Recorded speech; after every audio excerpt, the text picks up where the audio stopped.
Okay, now let's see, last class में notes to accounts वाला part सीखा था.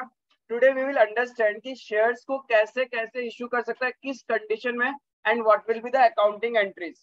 ठीक है, तो हेडिंग देगा ways to issue share. Veg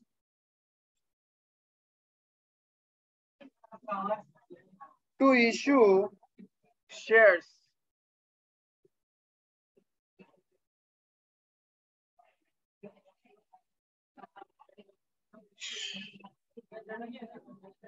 ways to issue shares.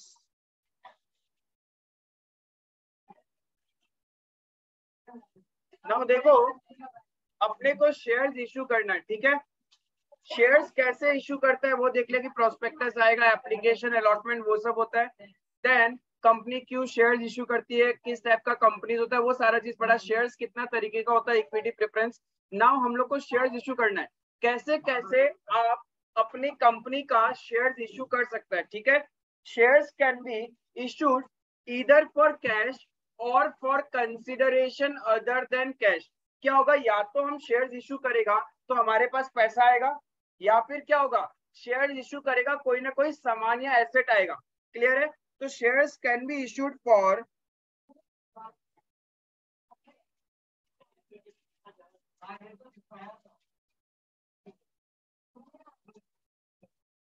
ठीक है, वही देखते रहो, मैं लिख रहा हूँ. Issued for cash,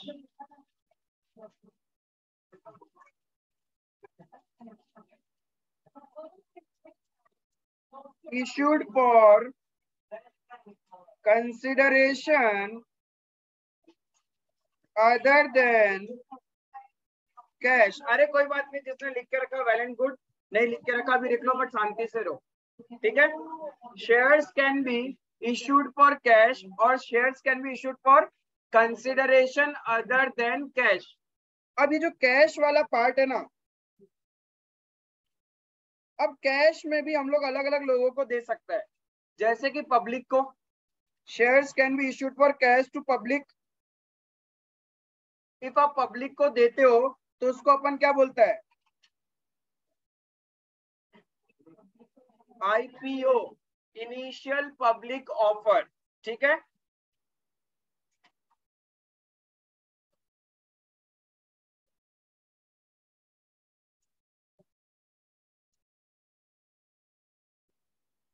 promoters,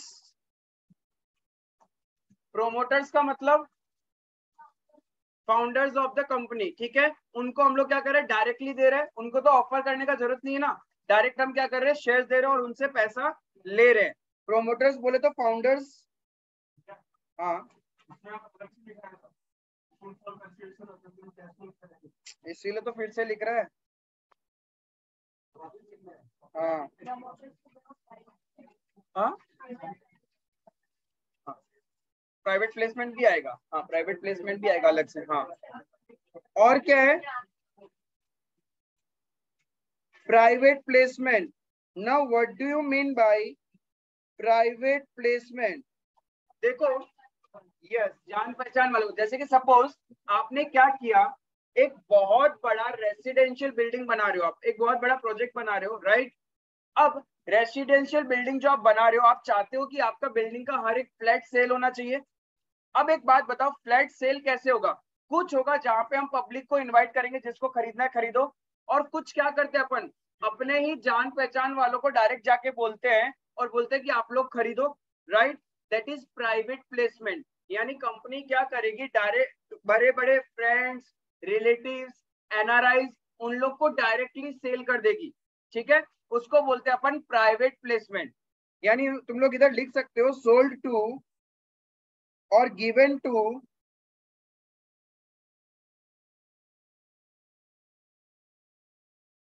relatives, friends,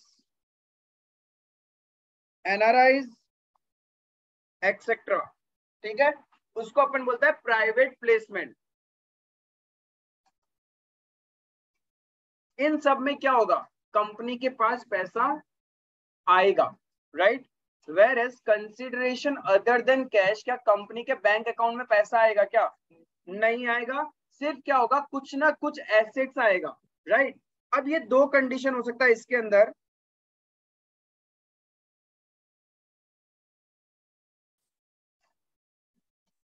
एक है फॉर परचेज ऑफ एसेट्स, आपने मशीनरी खरीदा और जिससे खरीदा उसको आपने क्या किया, अपने कंपनी के शेयर्स अलॉट कर दिए, तो वहां पे क्या हो गया, कंसिडरेशन अदर देन कैश। या फिर आपने क्या किया, बिजनेस खरीदा किसी का, बिजनेस परचेज किया, तो क्या हुआ, सामने वाले को पे तो करना पड़ेगा, उसका बिजनेस खरीदा आपने, परचेज कंसिडरेशन, तो in return you have made payment by issue of shares, तो हमने शेयर्स दे दिया, तो ये भी क्या है, कंसिडरेशन अदर देन कैश। हाँ, सर्विसेज के लिए भी हो सकता है, जैसे अंडरराइटर, अंडरराइटर कमीशन के अगेंस्ट में हमने क्या किया, कंपनी के शेयर्स दे दिए, हो सकता है। हाँ, नहीं, प्राइवेट प्लेसमेंट में डिस्काउंटेड शेयर्स नहीं। हाँ, इसकी कैटेगरीज जो तुम बोले डिस्काउंटिंग में ना, एक्सेप्शन एक पूरा कि स्वेट इक्विटी शेयर्स या फिर ईसॉप होगा तभी होगा, अभी बताता हूं मैं, ठीक है। उसको प्राइवेट प्लेसमेंट नहीं बोलते। प्राइवेट प्लेसमेंट तो क्या है, एक बार जब फर्स्ट टाइम कंपनी हमें शेयर्स लेके आ रही है ना तब, हाँ, with the over the time company operate करते करते करते फिर क्या है कि खुश होकर एम्प्लॉयज के लिए जब देती है, वो एक चीज अलग हो गया, ठीक है। हाँ, वो पब्लिक का रूट नहीं है, यू कैन समवेयर से कि it's a private placement only, public को नहीं दे रही, लेकिन प्राइवेट प्लेसमेंट के अंदर में तुम्हारा डिस्काउंटिंग नहीं होता है। जो एनआरआई फ्रेंड्स और रिलेटिव्स इन सबको जो दिया जाता है ना शेयर्स, आप डिस्काउंट में नहीं दे सकते, फेस वैल्यू या उससे ऊपर, उससे नीचे नहीं। हाँ, क्यों, प्रोमोटर्स कौन होते हैं, जो कंपनी को बिल्डअप करते हैं, ऑनर्स, तो उनको भी तो कुछ देना पड़ेगा ना, काम जो किया है। मैंने बोला था प्रोमोटर्स या फिर directors are the employees of the company, तो उनकी सर्विस के लिए हम लोग उसको क्या दे रहे हैं, शेयर्स दे रहे हैं। हाँ, तो उनको भी तो खरीदना पड़ेगा ना, company is a separate legal entity, और वो कैपिटल ही तो पैसा है, वो कैपिटल ही तो पैसा है, ठीक है। तो इस तरीके से अपन शेयर्स को इशू कर सकता है। अपना जो पूरा चैप्टर घूम रहा होगा वो इन दो कंसेप्ट पे ही घूमेगा कि इशूड फॉर कैश में क्या जर्नल एंट्री करना है और कंसिडरेशन अदर देन कैश में क्या जर्नल एंट्री अपने को करना है, ठीक है। हाँ, सर्विस के अगेंस्ट में हो सकता है, दोनों में कवर्ड हो सकता है। अब देखो, शेयर्स जो आप इश्यू करते हो, शेयर्स का एक फेस वैल्यू होता है, नॉमिनल वैल्यू, ठीक है। लिखना, शेयर्स कैन बी इश्यूड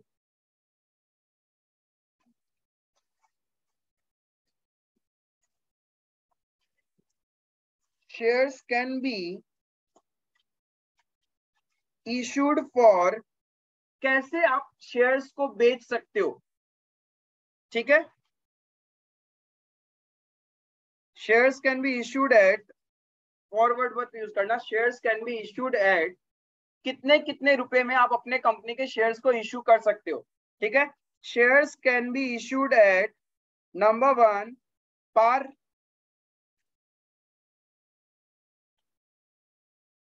अब एट पार का मतलब होता है face value of the share is 10 rupees, ठीक है। Face value of the share is 10 rupees, whereas issue price, IP means issue price, invoice price नहीं है, ध्यान रखना। आईपी मीन्स इशू प्राइस, कितने रुपए में कंपनी इशू कर रही है, तो हम लोग इसको इशू कर रहे हैं 10 रुपीज में, तो shares can be issued at par और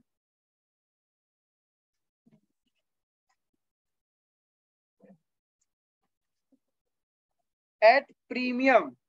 प्रीमियम का मतलब सपोज फेस वैल्यू है 10 रुपए, इशू प्राइस हो गया अपना मोर देन फेस वैल्यू, यहाँ पे एग्जांपल में मैंने 15 पकड़ा, तो इसको बोलता है issue of shares at premium.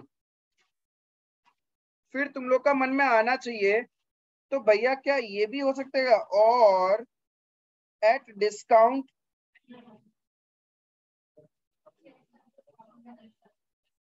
मतलब डिस्काउंट का मतलब क्या हो गया कि भैया फेस वैल्यू है ₹10 और इश्यू प्राइस ₹8 हो सकता है क्या?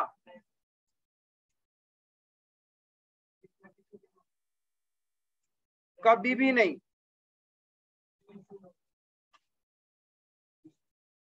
क्या लिख के रखेंगे इसके नीचे? Shares can never B issued at discount. Never, never, ever. Shares can never be issued at discount. Discount में आप कभी इश्यू नहीं कर सकते। मैंने यहाँ पे वर्ड इश्यू लिखा है, री इश्यू नहीं लिखा। ठीक है, रीसेल का बात नहीं हो रहा है। फर्स्ट टाइम जब आप सेल करते हो शेयर्स को, it can never B issued eight discount except in case of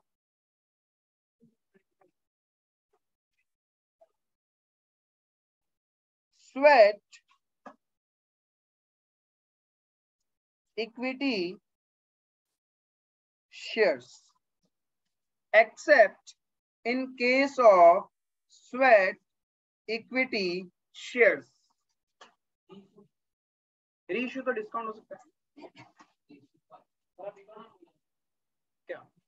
employ stock option plan, ESOP में तो मार्केट प्राइस से लो होता है, फेस वैल्यू से नीचे नहीं होता ईसॉप के अंदर में। क्या चीज? हाँ, उससे नीचे नहीं जा सकता अभी ईसॉप में। हाँ नहीं है, एक्सेप्शन में एक ही है, स्वेट इक्विटी शेयर्स को आप बिलो फेस वैल्यू इशू कर सकते हैं। Now understand what is sweat equity shares. मतलब equity shares issued to employees और directors of the company. Directors भी तो एम्प्लॉयज होता है। फॉर द सर्विसेज रेंडर्ड, मतलब स्वेट मतलब पसीना, मतलब हमने उनका खून पसीना एक ले लिया, तो कंपनी बोलती है, एक्ट बोलता है, इफ आप अपने कंपनी के एम्प्लॉयज डायरेक्टर्स उनको शेयर्स दे रहे हो as a sweat equity shares, that you can issue shares below the face value. That means shares can be issued at discount only in case of sweat equity shares. बाकी कोई condition में आप face value से नीचे shares को issue कर ही नहीं सकते, only and only in case of sweat equity shares. Clear है ये वाला चीज? तो ये एक्सेप्शन ध्यान में रखना, 1 मार्क 2 मार्क या कहीं पे भी कुछ भी पूछ लेता है। क्लियर है स्वेट इक्विटी से? किसी को डाउट है स्वेट इक्विटी शेयर्स क्या होता है? क्या चीज? हाँ बोनस नॉप्स,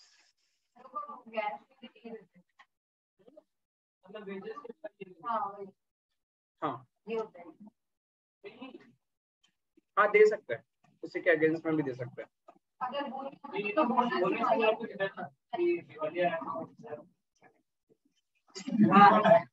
पैसा लिया जाता है इसका भी।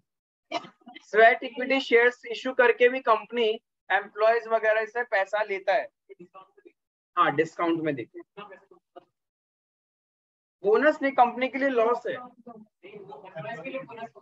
हाँ एम्प्लॉयज के, अरे मुझे एम्प्लॉयज की अकाउंटिंग करनी ही नहीं, मुझे कंपनी के पॉइंट ऑफ व्यू सोचना है। ठीक है, कंपनी के लिए तो क्या है, वो डिस्काउंट है ना, तो कंपनी के लिए वो एक्सपेंस है, it's a capital expenditure. Employees का होगा बोनस। ठीक है, ऐसे तो ईसॉप के अंदर में भी होता है एम्प्लॉय स्टॉक ऑप्शन प्लान। ठीक है, बहुत बार क्या होता है कंपनीज में, ईसॉप कुछ नहीं, एक तरीका है एम्प्लॉयज को ऑर्गेनाइजेशन में रिटेन करने का। ठीक है, सपोज एक बहुत पुराना एम्प्लॉयज है जो हमारे साथ बहुत दिनों से काम कर रहा है and is one of the efficient employee of our company. अब उसको कहीं और से दूसरा अपॉर्चुनिटी मिला है, राइट? तो वो क्या करेगा, मेरा ऑर्गेनाइजेशन छोड़ के जाना चाहिएगा। तो हम उसको कैसे रोकेंगे? हम उसको बोलेंगे तुम्हारा सैलरी बढ़ा देता है 10% 20%, ऐसा तो है नहीं 100% सैलरी भी बढ़ा पाएगा हम लोग, but still he is not convinced, वो ऑर्गेनाइजेशन छोड़ के जाना चाहता है। तो एक ही तरीका होता है किसी भी एम्प्लॉयज को ऑर्गेनाइजेशन में रिटेन करने का, give him a feeling of belongingness. यदि मैं उसको मालिक बना दूंगा तब वो क्या होगा, छोड़ के नहीं जाएगा ना। When you become owner of a organisation, you create like कि ये मेरा ही जगह है, हम इसको कैसे छोड़ के जा सकता है। तो ESOP is something like this, employee stock option plan. वहां पे कंपनीज क्या करती है, एम्प्लॉयज को ऑप्शन देती है, ठीक है, कि इफ आज से लेके 3 साल तक, 3 साल is just a tentative example, कुछ भी हो सकता है, 3 साल तक तुम मेरी कंपनी में काम करोगे, उसको जो सैलरी मिल रहा है वो मिलता रहेगा, वो सारे बेनिफिट्स मिलते रहेंगे। लेकिन आफ्टर 3 इयर्स, आज ही कॉन्ट्रैक्ट कर रहे हैं एम्प्लॉय के साथ कि what is the market price of the share today, suppose 100 रुपए, in future I will give you x number of shares, कितने भी हो सकते हैं, 1000, 2000, 10,000, I will give you that number of shares at the rate ₹40। आज market price है 100 रुपए और हमने उसको कितने में ऑफर किया, 40 रुपीज में। कब? 3 साल बाद। ठीक है, 3 साल तक उसको क्या करना पड़ेगा, मेरे साथ बिजनेस में काम करना पड़ेगा, right. And once the 3 years expires, उसके नेक्स्ट 1 ईयर तक वो कभी भी इस ऑप्शन को एक्सरसाइज कर सकता है। नाम क्या है? एम्प्लॉय स्टॉक ऑप्शन प्लान है। ये ऑप्शन है, कोई बाउंडनेस तो है नहीं कि तुमको करना ही पड़ेगा, लेना ही पड़ेगा। जस्ट लाइक है, जैसे कि आप मॉल्स में जाते हैं, आप मॉल्स में शॉपिंग करते हैं, जब आप बिलिंग बनाते हैं ना, तो बहुत बार उन लोग क्या करते हैं, कूपन्स देते हैं, राइट, कि नेक्स्ट टाइम जब आप शॉपिंग करने आओगे तो आपको 500 का कूपन्स रिडीम कर लेना। लेकिन शॉपिंग में भी एक लिमिट होता है ना, कि आप 2000 तक का शॉपिंग करोगे तो 500 आपका ऑफ हो जाएगा। तो वो क्या है, it is somewhat Aesop only, ताकि वो अपने कस्टमर को रिटेन कर सके। एंड तुम उस 500 रुपए के लालच में वहां जाओ, लेकिन 500 रुपए क्या एकदम बाउंड है क्या, तुमको जाना ही पड़ेगा। इट्स एन ऑप्शन, आपको कूपन रिडीम करना है तो आप जाना, वरना मत जाना, right. Similarly is employee stock option plan. Company का टर्म्स एंड कंडीशन में होता है कि 3 साल तक काम करना पड़ेगा, ठीक है। 3 साल खत्म हुआ, उसके नेक्स्ट 1 ईयर तक आप कभी भी एक्सरसाइज कर सकते हो, एक्सरसाइज कर सकते हो। इफ आपका मन नहीं है तो वो ऑप्शन लैप्स हो जाएगा। एंड आप एक्सरसाइज कब करोगे, जब आपका बेनिफिट हो रहा है। Suppose market price of the shares 30 हो गया कंपनी का, तो आप कंपनी से लोगे क्या, लोगे नहीं, आप मार्केट से परचेज कर लोगे, सस्ता तो वहां मिल रहा है ना, right. This is employee stock option plan, वहां पे मार्केट प्राइस नीचे होता है। Whereas in case of sweat equity shares, face value से भी नीचे कंपनी शेयर्स को इश्यू कर देते हैं। क्लियर है? हाँ हाँ हाँ, छोड़ सकता है, तुम इमीडिएटली उन शेयर्स को बेच भी सकता है मार्केट में। हाँ हाँ, रख भी सकता है, बेच भी सकता है, कुछ भी कर सकता है।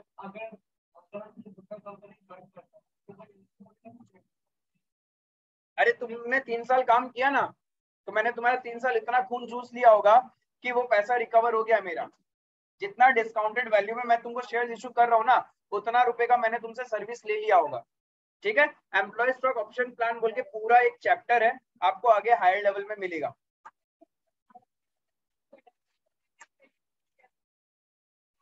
हाँ, बोल सकता है। नॉर्मली ये स्वेट इक्विटी शेयर्स है ना, ऑर्गेनाइजेशन के स्टार्टिंग में ही बोल देते हैं हम लोग, जैसे पेटीएम वालों ने भी कुछ ऐसा ही किया था। हाँ, स्वेट इक्विटी शेयर्स, जब आप अपने कंपनी के एम्प्लॉयज या डायरेक्टर्स को at a discounted price shares issue करते हैं, उसको अपन बोलते हैं sweat equity shares. Discounted price का मतलब है below than the face value. सिर्फ एम्प्लॉयज एंड डायरेक्टर्स, मतलब जो कंपनी के काम करने वाले लोग हैं उन्हीं को, नॉट द आउटसाइडर।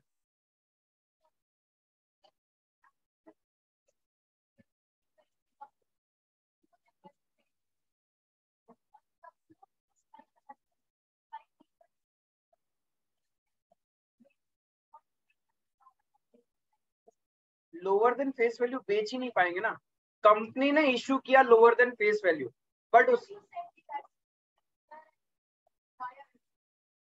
हमने lower than face value, suppose 10 rupees का शेयर 8 रुपीज में एम्प्लॉयज को दे दिया, राइट। अब वो बेचने कहाँ जाएगा, मार्केट में। यदि वो मेरे पास बेचने आएगा तब तो मैं अपने टर्म्स एंड रेट पे लूंगा ना, उसको मार्केट में बेचना पड़ेगा। और मार्केट रेट तो एनी डे हाई होगा if company is performing good. If company is not performing good तो क्या होगा, मार्केट रेट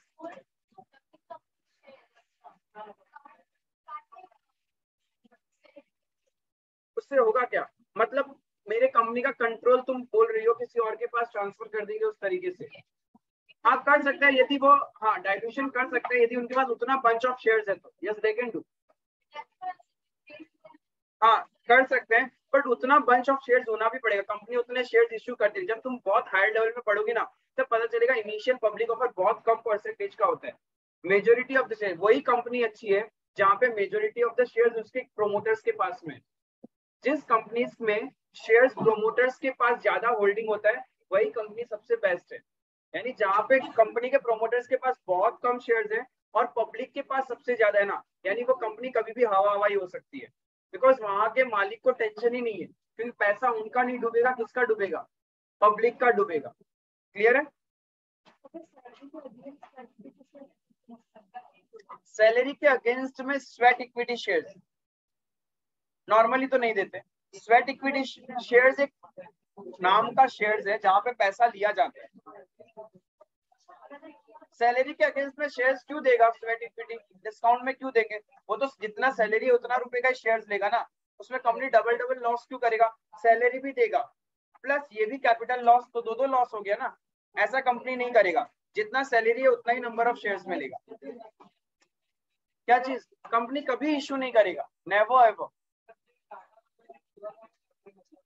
क्या वो क्या चीज शेयर देता था, वो वैसे नहीं है, उसका पता है, वो इतना कुछ नहीं है, बस अपने। हाँ, एक चीज ध्यान रखना, shares can be issued at par premium but can never be issued at discount except in case of sweat equity shares. But एक चीज ध्यान रखना, but shares can B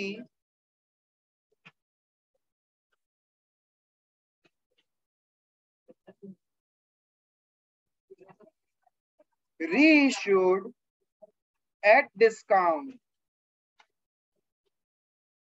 first time जब इश्यू कर रहे हो ना, आप डिस्काउंट में इश्यू नहीं कर सकते, बट आपने क्या क्या शेयर्स को फॉरफिट कर लिया, उसके बाद वापस रीसेल कर रहे हैं, then it can be issued at discount.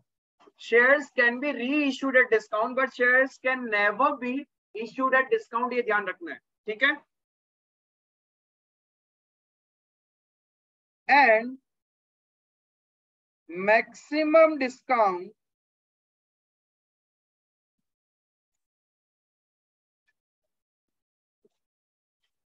that can be given is the amount available in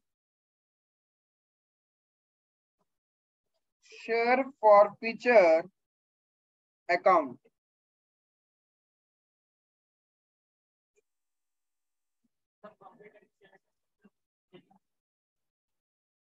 हाँ हाँ, देखो मैं समझा देता हूँ एग्जाम्पल। फेस वैल्यू 10 रुपए, इशू प्राइस 10 रुपए, ठीक है? बिकॉज उससे नीचे में इशू नहीं कर सकता। हमने इशू किया, कोई एक शेयर होल्डर है, कोई एक शेयर होल्डर है, उसने एप्लीकेशन पे 2, अलॉटमेंट में 3, फर्स्ट एंड फाइनल कॉल में 5 रुपए, ठीक है? उसने एप्लीकेशन पे कर दिया, अलॉटमेंट पे कर दिया, फर्स्ट एंड फाइनल नहीं दिया, इसलिए कंपनी ने क्या किया, उसके शेयर्स को फॉरफिट कर लिया। Now company wants to reissue these shares, मतलब कोई और बायर है उसको सेल करना चाहता है, तो मैक्सिमम डिस्काउंट यहाँ पे इस केस में मैक्सिमम डिस्काउंट ऑन री इश्यू कितना हो सकता है? करेक्ट, उसका मतलब यही था। यानी company can not issue shares for ₹4, री इश्यू कर ही नहीं सकता 4 रुपए में, बिकॉज 4 रुपए में री इश्यू करेगा तो डिस्काउंट कितना हो गया? 6 रुपए, और उतना डिस्काउंट नहीं दे सकता। कितना डिस्काउंट दे सकता है? मैक्सिमम कितना हो सकता है? यस, मैक्सिमम डिस्काउंट हो सकता है जितना अवेलेबल है मेरे शेयर फॉरफीचर अकाउंट में। क्लियर है? ये पॉइंट ध्यान में रहेगा सबका? हुआ यहां तक?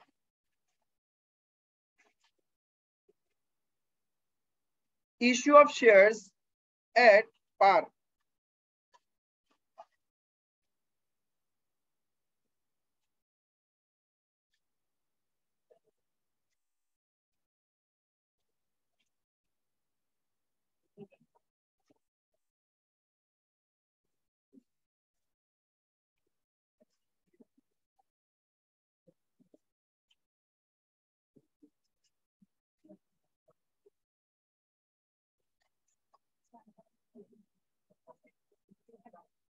एक बार फिर से बताना मुझे, share application, share allotment, share call account, ये कौन सा नेचर का अकाउंट है? Share application account, share allotment account and share call account कौन से नेचर का अकाउंट है? पर्सनल। पर्सनल बताया था, इट्स अ रिप्रेजेंटेटिव पर्सनल। हम सारे पर्सन्स का नाम नहीं लिखेंगे। लेट्स से सपोज क्या हुआ, एक कंपनी अपना शेयर्स इश्यू करना चाहता है, तो आप लोग क्या करोगे? अप्लाई करोगे, ठीक है। सबसे पहले क्या होगा? एप्लीकेशन रिसीव्ड होगा। सबसे पहले क्या होगा? Application receive,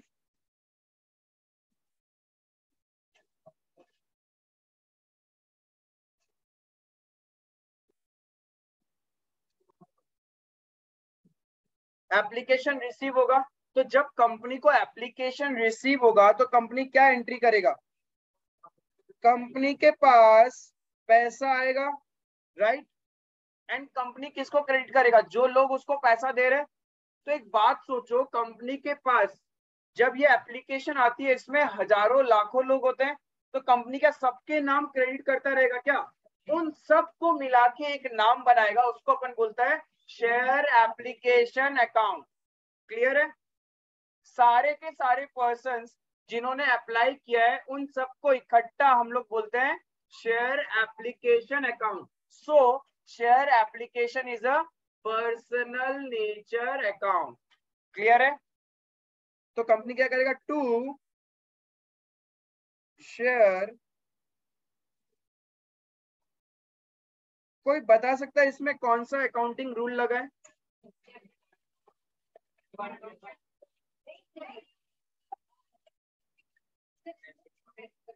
Yes, debit the receiver, credit the giver. Why? Because bank is also a personal nature and share application is also a personal nature.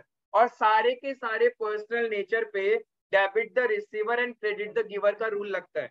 So यहाँ पे debit the receiver, credit the giver. Being application money received.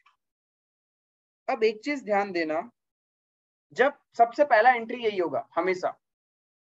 आपको जब application मिलता है, application तो कितना ही हो सकता है ना, जितने नंबर ऑफ शेयर्स इशू कर रहे हैं उतना एप्लीकेशन आ गया, या उससे ज्यादा आ गया, या फिर उससे कम आ गया। मतलब ओवर सब्सक्रिप्शन, अंडर सब्सक्रिप्शन, ठीक है, या फुल्ली सब्सक्राइब, कुछ भी हो सकता है ना। तो जितना नंबर ऑफ एप्लीकेशन मिलेगा ना, उतना ही यहाँ पे होगा। उस टाइम दिमाग मत लगाना कि आप कितने नंबर ऑफ शेयर्स इशू कर रहे हैं, उससे फर्क नहीं। अभी तो हमें जस्ट एप्लीकेशंस मिला है ना, तो जितने नंबर ऑफ एप्लीकेशन मिलेगा उतना अमाउंट यहाँ आएगा। तो साइड में लिख के रखना कैलकुलेशन।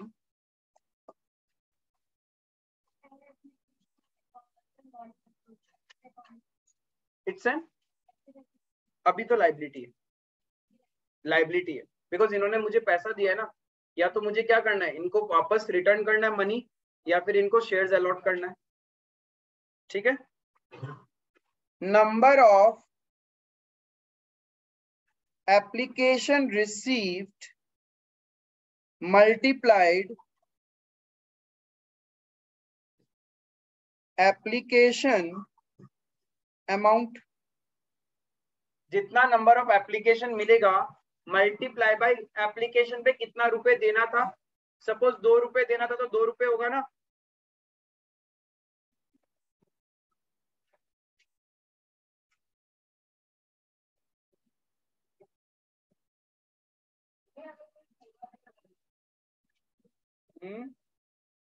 बताता है।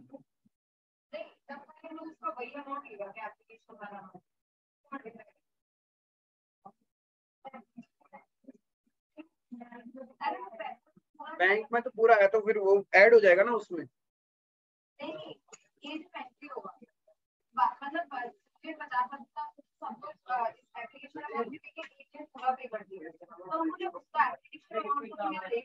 हाँ,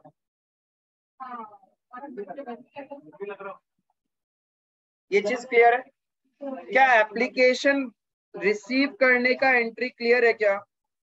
and we are talking about here when shares are issued at par.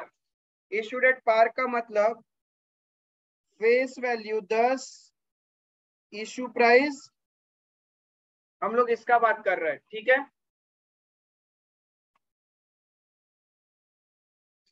Next application. अब हम लोग क्या करते थे, नेक्स्ट स्टेप, एप्लीकेशन मिलने के बाद काम क्या होता था, या तो उनको शेयर्स अलॉट करो या फिर उनका पैसा रिफंड कर दो, रिजेक्ट कर दो, राइट।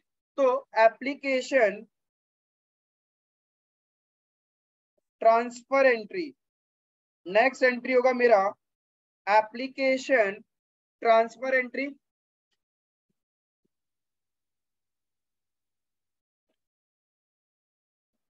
ये सारे वो पर्सन है जिन्होंने मुझे पैसा दे रखा है। अब मुझे क्या करना है, इनको शेयर्स देना है। तो शेयर्स दूंगा तो इन लोग रिसीवर बन जाएंगे मेरा। क्रेडिट किया दैट मीन्स लाइबिलिटी है, तो इनको या तो मैं पैसा रिफंड कर दूंगा या फिर मैं क्या कर दूंगा, शेयर्स दे दूंगा। तो ये लाइबिलिटी अकाउंट तो बंद हो जाएगा ना मेरा, तो यानी बंद होगा, दैट मीन्स डेबिट करना है, debit the receiver, share application account debit,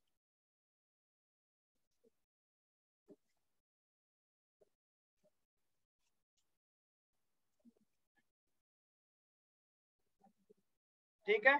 जितना रुपए एप्लीकेशन में मिला था,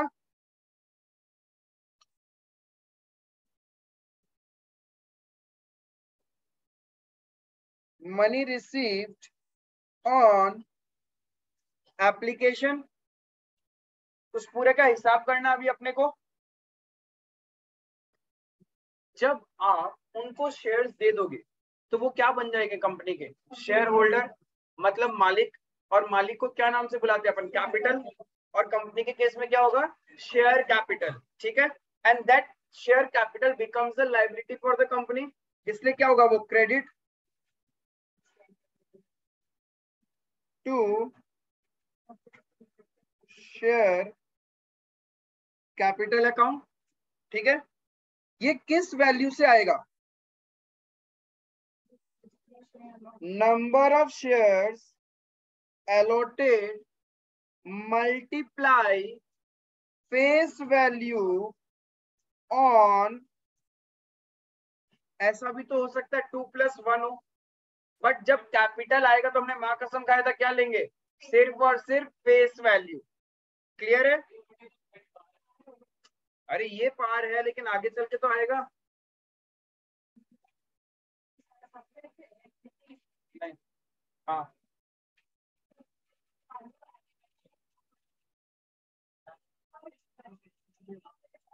सुनो, एप्लीकेशन पे 2 रुपए, अलॉटमेंट में 3, फर्स्ट एंड फाइनल में 5, हो गया 10 रुपए। हाँ, नंबर ऑफ शेयर्स भी बताएं, एक ही मान लो नंबर ऑफ शेयर्स, एक के लिए एप्लीकेशन आया तो ये 2 रुपए से एंट्री होगा, ठीक है। और यहाँ पे ये 2 रुपए मेरा कहाँ चला जाएगा, कैपिटल में, उसको शेयर्स दे देगा ना हम।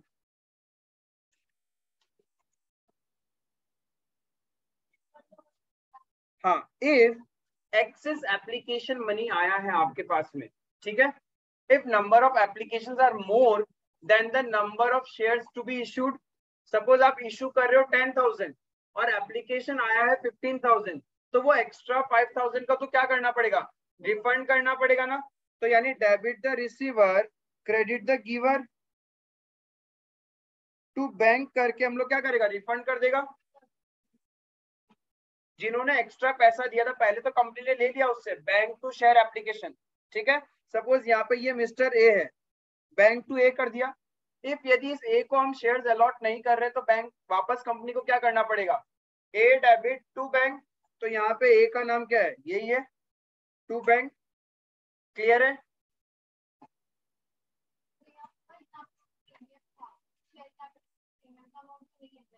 नहीं, ऑलवेज फेस वैल्यू आएगा, एसपीआर बोल के अकाउंट आएगा, ठीक है, वो भी आएगा। यहां तक ये पार्ट तक समझ में आया। इसमें क्या होगा, number of application rejected multiply, हाँ, एप्लीकेशन मनी। अब यहां ध्यान रखना, मैंने ये नहीं लिखा फेस वैल्यू ऑन एप्लीकेशन, क्या लिखा, एप्लीकेशन मनी है, टोटल जितना पैसा मिला है प्रीमियम के साथ, जितना टोटल मिला है उतना सारा अपन रिफंड कर देगा।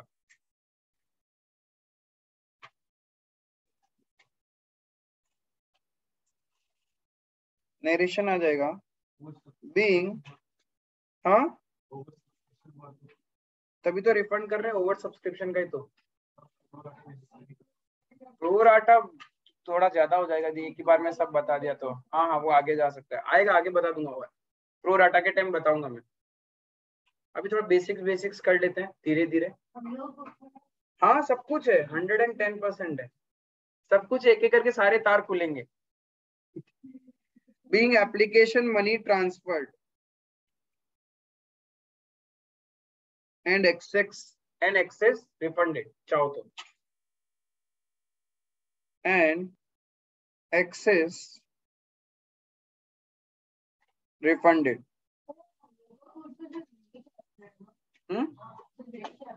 और एक इश्यू ऑफ डिबेंचर्स भी है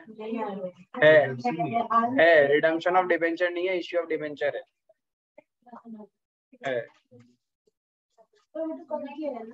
रिडम्पशन ऑफ डिबेंचर कटा है आप लोगों के, बट इश्यू ऑफ डिबेंचर्स आपका सिलेबस का पार्ट है और आप लोग का भी है, वो छोटा सा, ये होने के बाद तो वो ऐसे हो जाएगा। हाँ नहीं वो जरूरत नहीं है, वो छोटू सा है, ये होने के बाद इश्यू ऑफ डिबेंचर्स पानी है, हलवा है, बस इन अकाउंटिंग एंट्रीज को अच्छे से समझ लो। अब ये हो गया काम, उसके बाद कंपनी क्या करती है, अलॉटमेंट ड्यू करेगी। ध्यान रखना, सिर्फ और सिर्फ फर्स्ट केस में ही पैसा पहले आता है और बाद में ट्रांसफर होता है, बाकी सारे केसेस में क्या होगा, पहले कंपनी मंगवाएगी फिर कंपनी को पैसा रिसीव होगा। रीजन बताया था ना, स्कूल में जब एडमिशन लेना होता है तो पहले तुम आगे से चल के पैसा देते हो, फिर एक बार एडमिशन हो गया फिर तो सामने वाला ही मांगते रहो, फिर कौन देता है, मालिक बन गया तो तुम मांगो पैसे, फिर तुम थोड़ी तो सामने से जाके पैसा दोगे। हाँ तुम बहुत अच्छे हो, मन के दिल के साफ हो तो जाके आगे से दे सकते हो पैसा, बट सब कोई ऐसे नहीं होते, ठीक है। बाद में कंपनी को ही, जैसे कि सपोज आपको बहुत अर्जेंट में एक बिजनेस ओपन करना है, आपको प्रीमाइसेस चाहिए एंड प्रीमियम लोकेशन में मिल भी गया, बस आपको चाहिए, आप फटाफट जाके उसको डिपॉजिट मनी दे देगा, बोलेगा भैया 1 महीने का रेंट एडवांस चाहिए तो ले ले, ठीक है, एग्रीमेंट मेरे नाम पे होना चाहिए, एग्रीमेंट करवा लिया, बिजनेस स्टार्ट हो गया। अब हर महीना का रेंट है ना, वही फोन करता है, भैया आप अभी तक क्रेडिट किया नहीं, ट्रांसफर किया नहीं, या तुम सामने से जाके देते हो, ऐसा नहीं होता, वो उसको ही रिमाइंडर दिलाना पड़ता है, भैया 1 मंथ रेंट, भैया 2 मंथ रेंट, राइट। तो ये इट्स अ नेचुरल फेनोमेना। तो फर्स्ट में क्या होगा, अपने को एप्लीकेशन मनी मिलता है, बाद में एवरी टाइम कंपनी अपने रिक्वायरमेंट के हिसाब से मंगवाती है, बिकॉज देखो ये पैसा क्या है, कंपनी को मंगवाना है, कंपनी को चाहिए कि मेरे को पैसा चाहिए तो कंपनी मंगवा लेगी। एंड ध्यान रखना, एक बार शेयर्स अलॉट हुआ तो शेयर से रिलेटेड पूरा का पूरा पैसा जो कंपनी मंगवाती है, it has to be completed within 1 year, 1 साल में वो सारा प्रोसेस कंप्लीट करना पड़ेगा अलॉटमेंट और कॉल का, दैट इज रिजर्व कैपिटल, वो लॉ का प्रोविजन है, लेकिन वो रिजर्व कैपिटल नाम से लिखना पड़ेगा। इफ आपने कोई रिजर्व कैपिटल नहीं बनाया है तो सारा पैसा related to the face value needs to be called within 1 year. Clear है, लिखा देगा हम ये पॉइंट बाद में। हाँ हाँ, नाउ सी अलॉटमेंट जब ड्यू करेंगे, जब आप अलॉटमेंट ड्यू करोगे तो मतलब क्या हो रहा है, शेयर अलॉटमेंट अकाउंट, ये भी तो कौन है, वो इंसान है जिनसे पैसा लेना है, किसी से भी पैसा लेना है तो आप अपने बुक्स में उसको क्या करते हो, डेटर बनाते हो ना, राइट। तो तुम क्या करोगे, शेयर अलॉटमेंट अकाउंट डेबिट,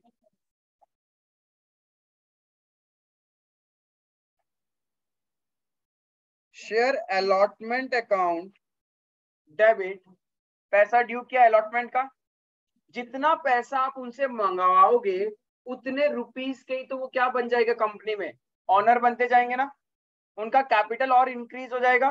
तो कैपिटल इंक्रीज होने का मतलब liability to share capital account. Clear है? Due entry share allotment account debit to share capital account. ध्यान रखना, we are talking the discussion here at par वाला सिनेरियो, एट प्रीमियम नहीं है, एट प्रीमियम नहीं है, एट पार है। Clear है? प्रीमियम होगा तो कुछ और एक एड ऑन हो जाएगा यहाँ पे, अभी सिर्फ हम लोग पार का डिस्कशन कर रहे हैं। तो क्या होगा, share allotment account debit to share capital account. Narration क्या लिखेंगे,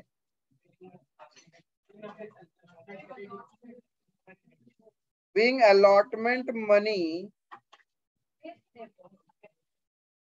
उनसे पैसा लेना है, डेटर बनाया। ये तो वो लोग है ना जिनसे पैसा लेना है अपने को। हर एक का नाम तो लिखेंगे नहीं, बुक्स में डेबिट करेंगे तो हमने उन सबको ग्रुप में एक ही नाम दे दिया, शेयर अलॉटमेंट। अमाउंट कैसे निकालोगे इसका,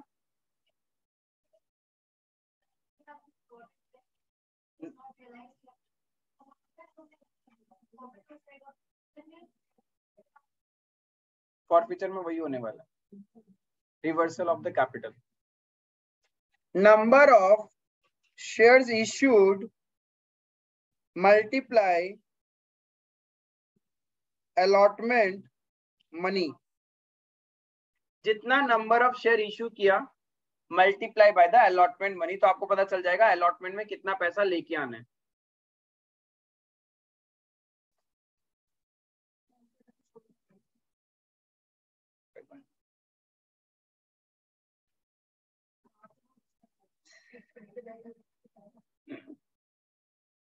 once the allotment is due, next step क्या है, अलॉटमेंट रिसीव करेगी कंपनी। अब रिसीव जब करती है तो क्या क्या केस हो सकता है,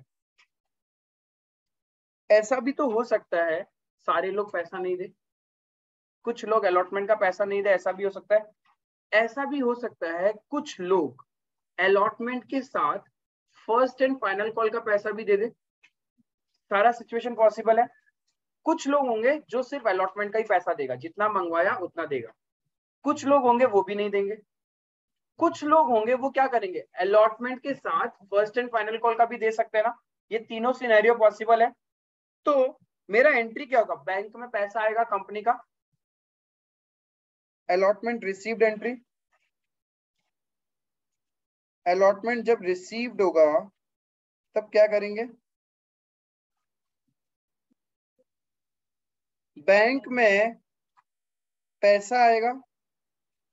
अब समझना बैंक में कितना पैसा आ सकता है,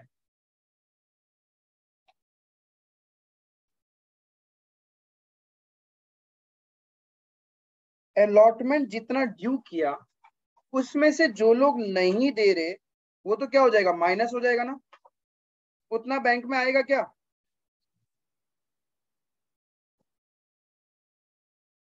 अलॉटमेंट ड्यू माइनस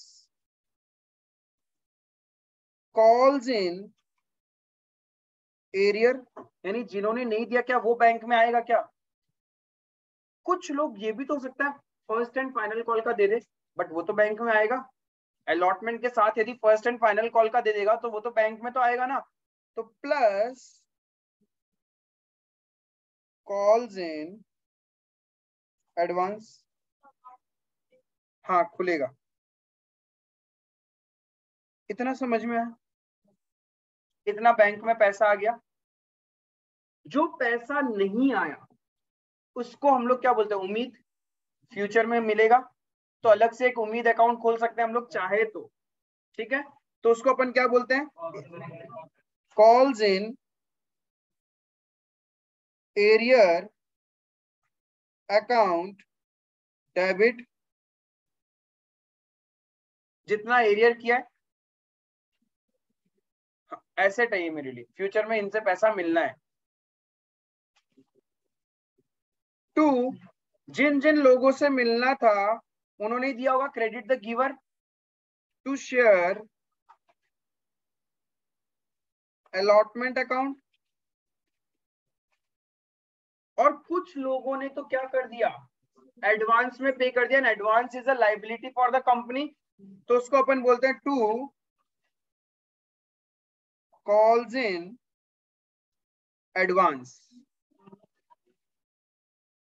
हाँ,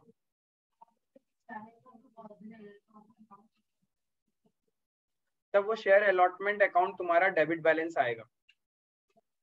मतलब सुनो सुनो सुनो सुनो, यहाँ पे तुमने क्या किया, 100 रुपए ड्यू किया सपोज, ठीक है, 100 रुपए ड्यू किया, अलॉटमेंट ड्यू 100 रुपए है।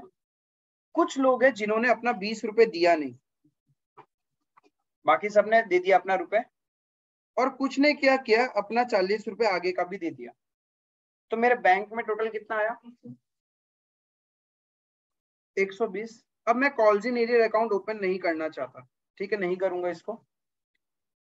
यहाँ पे मुझे कितने लोगों का पैसा मिल गया, मैंने अलॉटमेंट मंगवाया था 100 का, उसमें से 20 मिला नहीं ना, तो मतलब 80 रुपीज मिल चुका है, और 40 रुपीज तो क्या है मेरा, कॉल्स इन एडवांस। अब देखो, मैंने शेयर अलॉटमेंट को डेबिट किया था 100 से, और क्रेडिट हुआ है 80 से, तो 20 रुपीज कहाँ है, वहीं पे अलॉटमेंट में ड्यू, मतलब उनसे लेना है पैसा। एक तरीका ये है। दूसरा तरीका क्या है,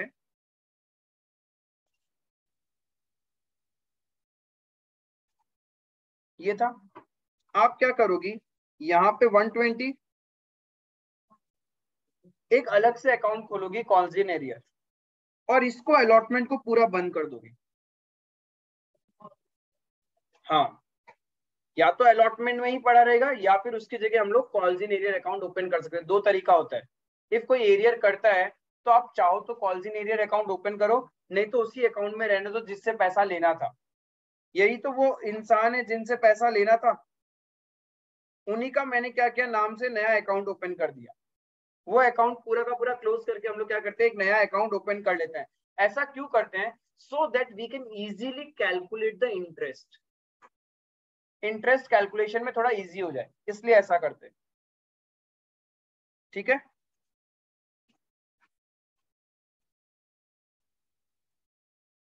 समझ में आया। अलॉटमेंट रिसीव का एंट्री, नरेशन क्या लिखेंगे,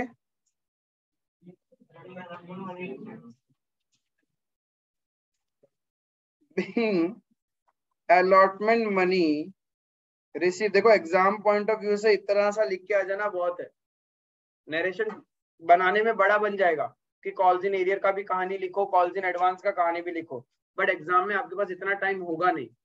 so short and sweet, being allotment money received, share allotment settled, हाँ चलेगा। क्लियर है ये एप्लीकेशन और अलॉटमेंट का प्रोसेस, समझ में आया क्या क्या हो सकता है। Now last step, first and final call. यहाँ पे तो ऐसा नहीं है कि फर्स्ट कॉल सेकंड कॉल ऐसा कुछ बोल के, डायरेक्ट क्या है, फर्स्ट एंड फाइनल कॉल। तो अब क्या करेगी कंपनी, ड्यू एंट्री पास करेगी, ठीक है। एक बात बताओ, जिन लोगों ने पैसा नहीं दिया हुआ होगा, जिन लोगों ने अलॉटमेंट का पैसा नहीं दिया, क्या कंपनी उनसे भी ड्यू एंट्री पास करवाएगी क्या, मतलब उनसे भी पैसा मंगवाएगी क्या, फर्स्ट एंड फाइनल कॉल मंगवाएगी ना। हमेशा ध्यान रखना, फर्स्ट एंड फाइनल मतलब जितना भी ड्यू एंट्री होता है, it is due to all the share holders. Company के बुक्स में, रजिस्टर में जितने शेयर होल्डर है सबसे, लेकिन कुछ लोगों ने तो एडवांस में पे कर दिया, फ्यूचर का पैसा अलॉटमेंट के साथ ही दे दिया था, क्या उनसे भी पैसा मंगवाया जाएगा क्या कॉल का। Yes, it's a broadcast list. जब आप ब्रॉडकास्ट मैसेज करते हो ना, सबको जाता है, ठीक है। सिमिलरली ये जो फॉलो अप है, कंपनी का एक सॉफ्टवेयर है, ये सबको जाएगा, इवन जिन लोगों ने कॉल्स इन एडवांस दे रखा है। बट कंपनी क्या बोलेगा, जिन लोगों ने पे कर रखा है काइंडली इग्नोर द मैसेज, उनको पे करने का जरूरत नहीं है, राइट। यानी जो रिमाइंडर है वो सबको जाएगा, whether it is calls in arrear और कॉल्स इन एडवांस, उससे फर्क नहीं पड़ता है।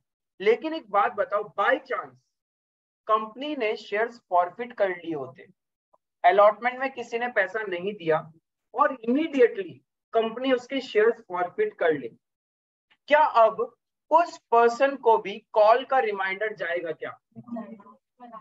उसका जब नाम ही नहीं है कंपनी के शेयर होल्डर रजिस्टर में, तो उसके पास नहीं जाएगा।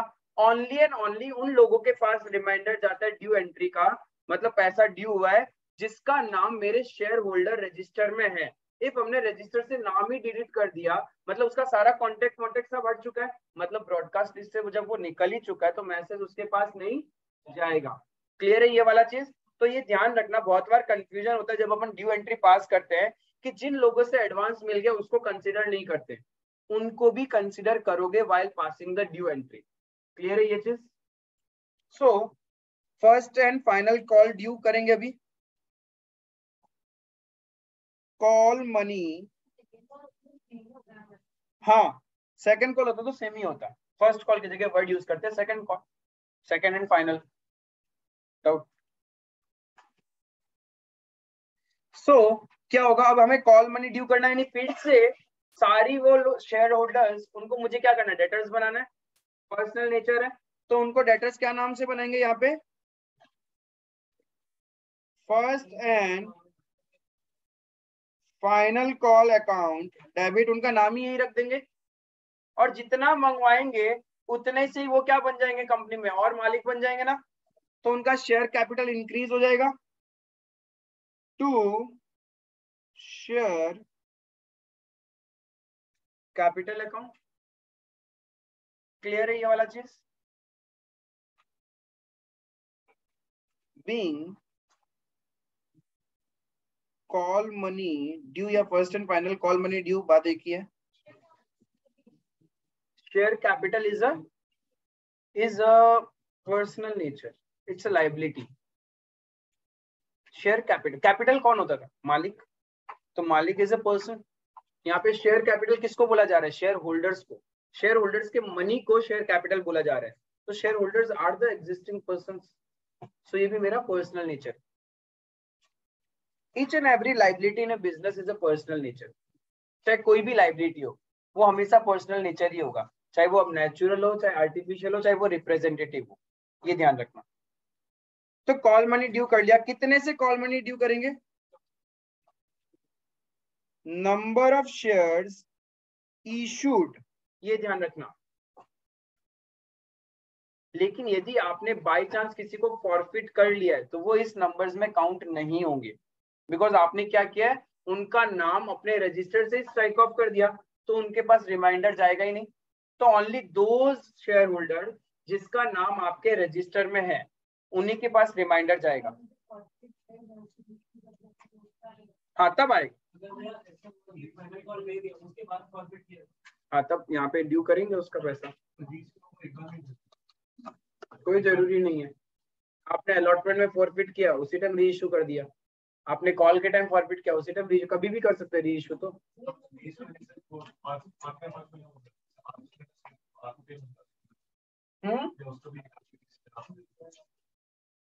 आगे का पीछे थोड़ी ना जाएंगे। अब री इशू में भी कहानी है, तुम फुल्ली पेड अप में भी री इशू कर सकते हो, या फिर कंपनी ने अभी तक जितना कॉल अप किया उसी कंडीशन में तुम री इशू कर सकते हो। थोड़ा सा हायर है, धीरे धीरे आएगा, ठीक है। हाँ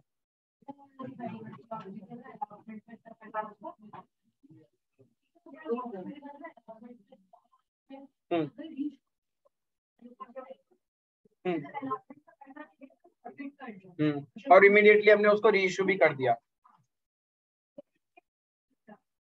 हाँ अब वो उनको भी इंक्लूड करेंगे हम फिर ड्यू एंट्री में, क्योंकि हम लोग उनसे फ्यूचर में 5 रुपए तो मंगवाएंगे ना। आपको मैं बताऊंगा आगे चल के वर्डिंग्स होगा, fully paid up, not fully paid up. If fully paid up लिखा हुआ रहता है री इशू के टाइम, मतलब फ्यूचर में कंपनी 1 रुपए भी नहीं मंगवाएगी। If fully paid up word नहीं है, मतलब जितना पैसा बाकी है वो कंपनी मंगवाएगी, कंडीशन है वो।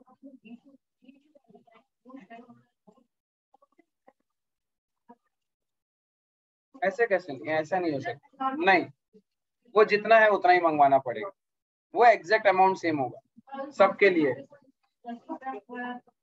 कैसे मंगवाएगा, जब है ही 5 रुपए उस इंस्टॉलमेंट में, तो 10 कैसे मंगवा सकता है। तो जब वो मिल ही गया तो फायदा है कंपनी के लिए, आएगा। री इशू तक पहुंचना पड़ेगा उसके लिए, तो उसके लिए पहले फॉरफीचर सीखना पड़ेगा, फिर री इशू आएगा। अभी सिर्फ बेसिक इश्यू करना सीखते हैं, ठीक है। फॉरफीचर और री इश्यू बाद में सीखेंगे। एक सेकंड कर लेते हैं। First and final call account debit to share capital call money due किया हमने, कितना होगा, number of shares issued multiplied face multiply call money. उसके बाद क्या होगा,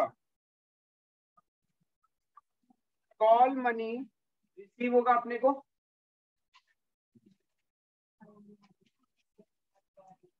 कॉल मनी रिसीव्ड। अब इसके अंदर क्या क्या हो सकता है, इसमें भी सेम कहानी है, कुछ लोग नहीं देंगे और कुछ लोग दे देंगे। इफ कुछ लोगों ने पहले ही दे रखा है तो उसका क्या करना पड़ेगा, एडवांस को यहीं पे एडजस्ट करोगे ना। इफ कुछ लोगों ने, कुछ शेयर होल्डर्स ने मुझे अलॉटमेंट के टाइम ही पे कर दिया था तो उसका पैसा तो अभी एडजस्ट करना पड़ेगा ना, राइट। एंड कुछ क्या होंगे, फ्यूचर का देंगे। फ्यूचर में कुछ है क्या अभी, लास्ट है, फर्स्ट एंड फाइनल कॉल है, तो फ्यूचर का तो अभी आएगा नहीं ना। हाँ हो सकता है एरियर हो सकता है कि हमने first and final call due किया और कुछ शेयर होल्डर ने पैसा नहीं दिया, ठीक है। तो पैसा मिलेगा कंपनी को, तो क्या करेगा कंपनी, बैंक अकाउंट, कितना पैसा मिलेगा,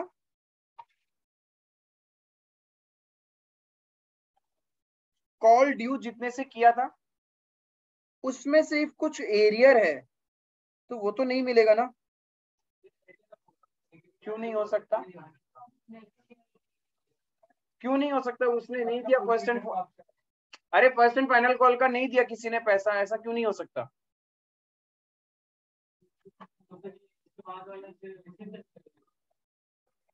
क्यों, रिसीव करने में प्रॉब्लम क्या है, कॉल्स इन एरियर में डाल के छोड़ देगा, जब वो पैसा देगा तो bank account debit to calls in arrear, calls in arrear बंद हो जाएगा।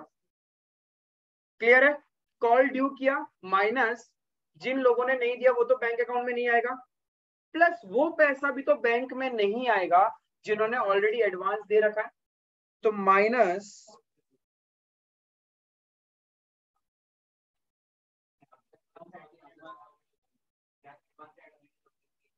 खत्म हो चुका, तो एडवांस ऐड कैसे होगा, फ्यूचर में तो कुछ है ही नहीं, मंगवाना ही नहीं है कंपनी को, तो कैसे निकलेगा, बैंक का वैल्यू जितना कॉल ड्यू किया उसमें से जो एरियर है वो माइनस कर दो और जो लोग पहले ही दे चुके थे उनका पैसा माइनस कर दो, तब जाके अपने को मिल जाएगा कि बैंक में कितना पैसा आया होगा। क्लियर है, and if calls in advance, आप कॉल मनी रिसीव के साथ एडजस्ट कर रहे हैं, if calls in advance call money receive के साथ एडजस्ट कर रहे हैं तो कॉल्स इन एडवांस पहले आपका लाइबिलिटी था, अब वो क्या हो जाएगा, सेट ऑफ बंद हो जाएगा, तो क्या करेंगे उसको, कॉल्स इन, वो तो बैंक का वैल्यू निकालने के लिए, बैंक में कितना पैसा आया होगा वो तो वो कैलकुलेशन के लिए किया था हमने, मिल गया तो वो भी ऐड हो जाएगा। हाँ, इफ कोई calls in previous calls in arrear मिल गया तो इसमें ऐड हो जाएगा बैंक में। हाँ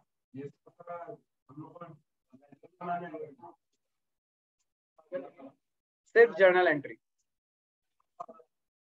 सिर्फ कैश अकाउंट आता था 12th में भी, बट एग्जाम में वो भी नहीं आता था, एग्जाम में सिर्फ जर्नल का ही क्वेश्चन आया है। हाँ? नहीं पर्सनल नेचर है, उनसे पैसा लेना है मुझे। हाँ मॉडर्न अप्रोच में ऐसे, calls in advance account debit, ऐसा मार खाएगा ना, निकाल ही देगा, ये ध्यान रखना, फिर 2-4 दिन तक बाहर ही बैठा रहेगा, इसलिए अपने ऊपर कंट्रोल कर लो। Advance received earlier now adjusted, advance received earlier now adjusted, जो मेरे को क्या हुआ था, अलॉटमेंट में ही मिल चुका था, अब उसको अपन क्या कर रहे हैं, एडजस्ट कर रहे हैं। तो जिन लोगों को डेटर बनाया था अब डेटर रहेंगे क्या, to first and final call account, हाँ, कॉल्स इन एरियर इफ कोई है तो वो आ जाएगा मेरा कॉल्स इन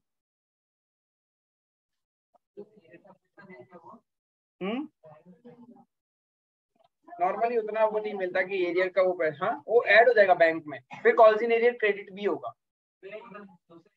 हाँ दूसरा कर सकते, हाँ एक साथ करंट करंट इस कॉल में जितना पैसा एरियर किया है, हाँ ड्यू एंट्री में से जितना पैसा नहीं मिल रहा है ना, वो है ये कॉल्स इन एरियर।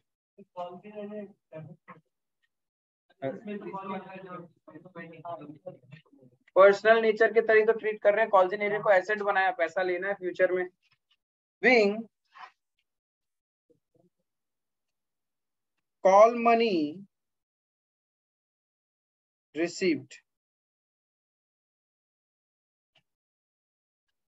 ये सब करते अपन when shares are issued at par. यहाँ पे प्रीमियम प्रीमियम का कोई कहानी नहीं है, सिर्फ क्या हो रहा है, shares are issued at par.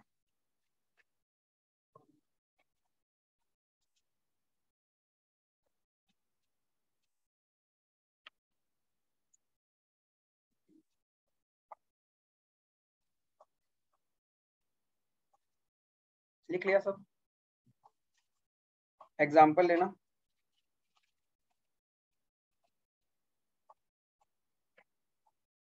ABC Limited with an authorized capital of rupees 10 lakh divided into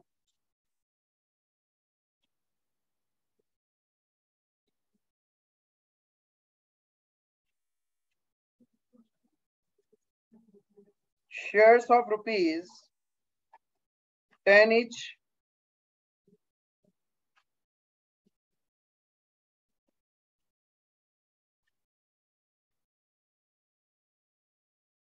company offered 50,000 shares to public at the rate rupees 10 each. Amount was payable as follows.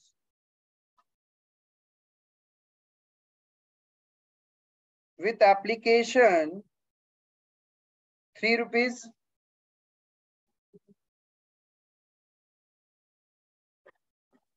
allotment 2 rupees, first call 3 rupees,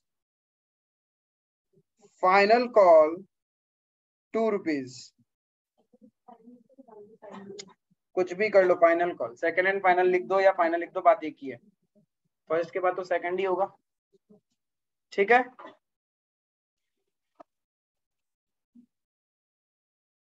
mister A whom 5,000 shares were allotted failed to pay first and final call money.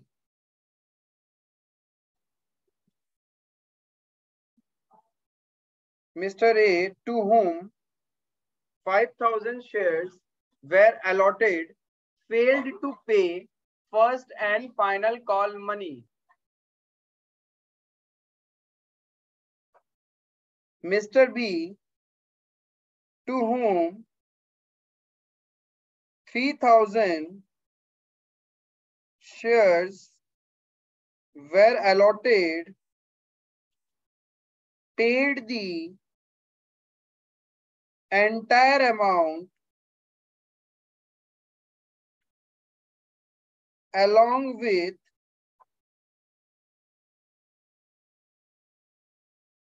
allotment.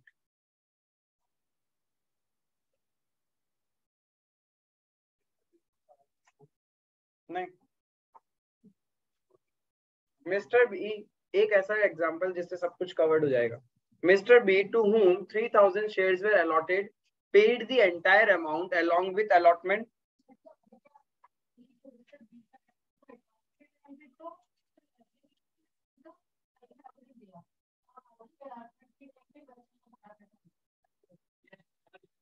रुक जाओ, question तो खत्म होने दो।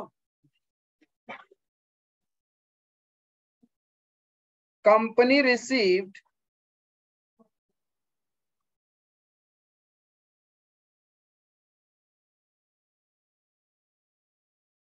application for 70,000 shares.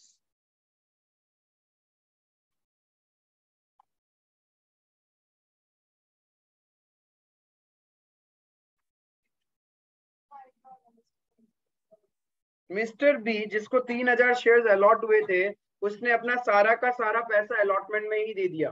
Application का application में दिया। हाँ हाँ, company received application for 70,000 shares. Company made the allotment and rejected the excess application.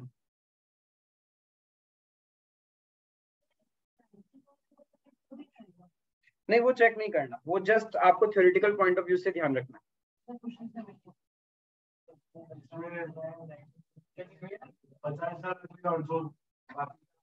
Yes, yes. Journalize in the books of ABC Limited. Now that's a complete question.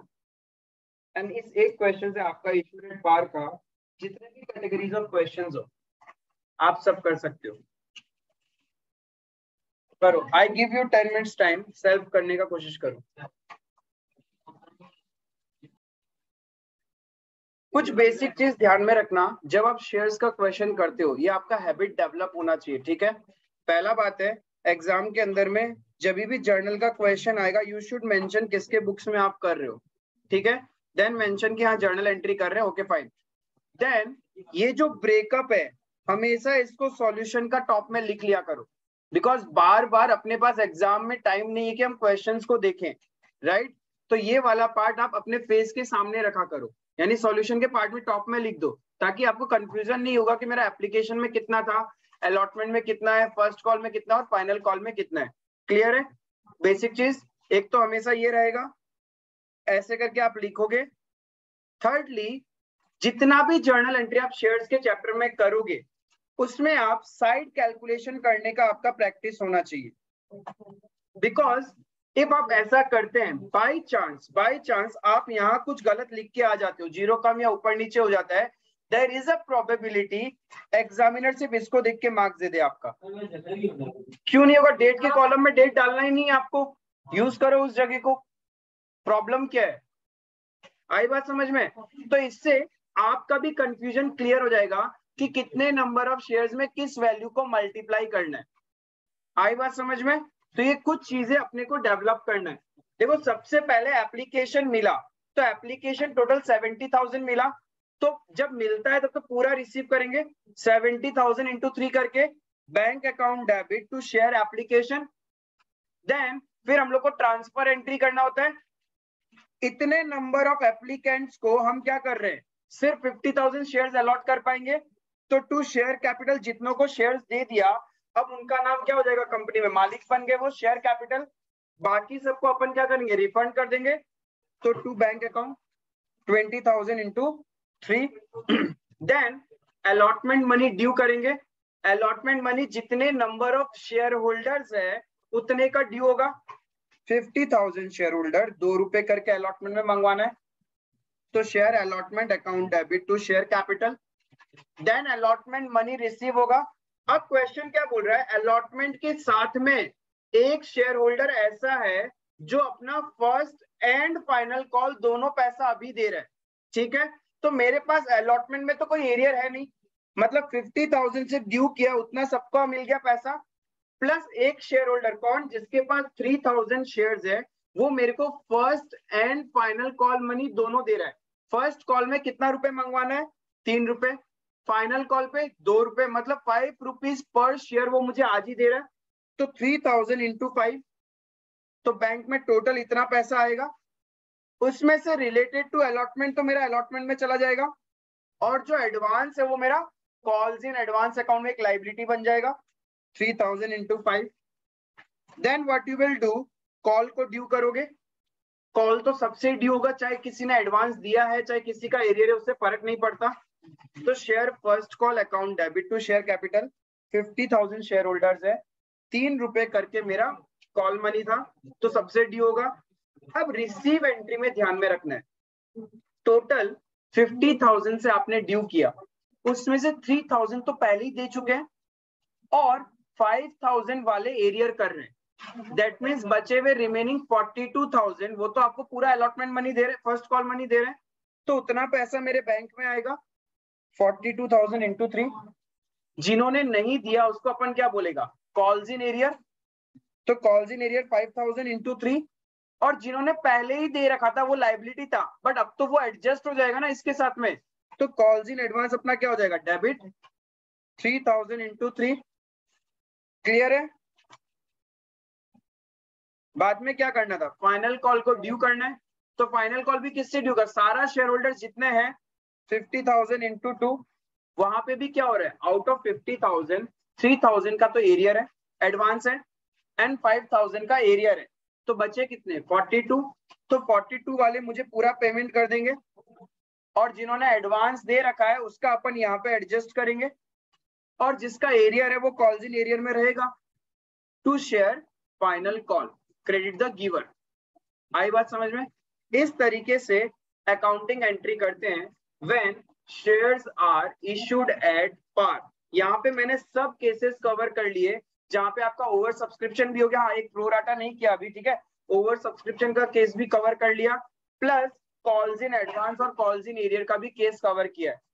ये example से आपसे आपके books में जितने भी एट पार पे questions है ना, वो सारे क्वेश्चन अब आपसे इजीली हो जाएगा।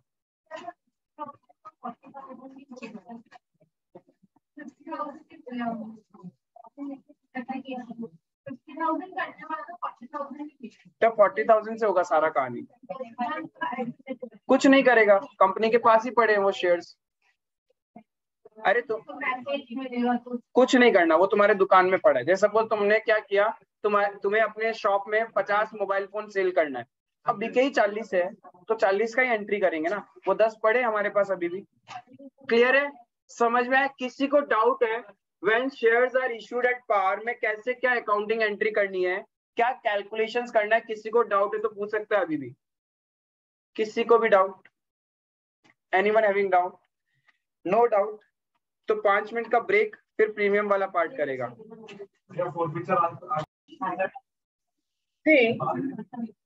Shares are issued at par, clear है। Now see whenever shares are issued at premium, issued at premium का मतलब होता है कि face value of the shares है 10 रुपए, और हमने मोर देन दैट वैल्यू जब शेयर्स इशू करते हैं पब्लिक को या किसी को भी, then it is known as shares are issued at premium. तो सपोज फेस वैल्यू है 10 रुपए, हमने इशू किया 100 रुपए में, यानी इसको बोलते हैं issue of shares at premium. तो 100 रुपए में इशू किया, 10 रुपए हो गया मेरा फेस वैल्यू, 90 रुपीज है मेरा एक्स्ट्रा प्रॉफिट। कंपनी ने 10 रुपए का शेयर 100 रुपए में इशू किया, मतलब 90 rupees is the extra profit, but this is not a revenue profit, क्योंकि company shares day and night थोड़ी इशू करती है, it's a once in a day transaction है, ठीक है, once in a blue moon. ऐसा होता है कि कंपनी अब शेयर्स इशू करना चाहती है, ऐसा नहीं है कि कंपनी जैसे अपना गुड सेल करती है वैसे थोड़ी ना शेयर्स में ट्रेड करती है, नहीं ना। सो दैट्स व्हाई ये जो प्रॉफिट हुआ है 90 रुपीज का, इसको अपन बोलता है कैपिटल प्रॉफिट। कैपिटल प्रॉफिट क्या था, जो नॉन रेकरिंग इन नेचर होता है, एंड इस 90 रुपीज को अपन बोलता है सिक्योरिटीज प्रीमियम रिजर्व अकाउंट। क्या बोलता है, सिक्योरिटीज प्रीमियम रिजर्व, SPR। ये है मेरा एक्स्ट्रा पैसा, क्लियर है। एंड ये कैपिटल प्रॉफिट है, बिजनेस के अंदर में जितने भी कैपिटल प्रॉफिट्स होते हैं are utilize to set off capital losses. Capital profits are only used to set off capital losses. Clear है ये वाला चीज की प्रीमियम कब बोलेंगे हम लोग. नाउ सी एक एक करके अपन प्रीमियम से इसमें क्या क्या कंडीशंस आपको मिलने वाला है एंड कितना पॉइंट्स आपको ध्यान में रखना है. जब भी shares whenever shares are issued above its face value it is known as shares issue of shares at premium. Face value से ज्यादा में जब आप शेयर्स को इश्यू करोगे then only it will be a condition of issue of shares at premium. ठीक है. Premium amount received on shares are credited है. ठीक है. Credited to securities premium reserve account. किसमें क्रेडिट करेगा अपन. बिकॉज रिजर्व्स क्या है.